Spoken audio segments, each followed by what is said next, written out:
Welcome to the last breakfast. Please enjoy the video. You start by verifying the exact shortfalls: CPU, TPM, Secure Boot, or RAM. Make a full disk image and create a USB recovery drive so you can revert if needed. Once done, download the official Windows 11 ISO from Microsoft and also save a Windows 10 installer for fallback. You're preparing safety nets and the installation media simultaneously, because the next steps modify system files and boot options. Having backups prevents data loss and lets you restore quickly.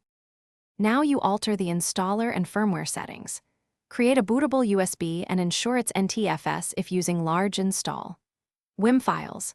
Then, either mount the ISO and replace install files or create a registry file to skip the TPM and CPU checks. Do this precisely, because a wrong value breaks setup. Next, reboot into UEFI and temporarily disable Secure Boot and set USB as the first boot device. Make sure to document changes so you can re-enable security later. Boot the modified installer and choose Custom Installation. Format only the target partition to avoid wiping other data.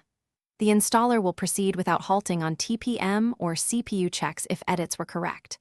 Once Windows 11 is running, immediately install drivers and Windows updates, then re-enable Secure Boot and TPM if your hardware supports them. If something fails, stop, restore your system image, verify ISO integrity, or install Windows 10 and retry. That single troubleshooting tip. Thanks for watching. If this was helpful, leave a like and consider subscribing. See you next time.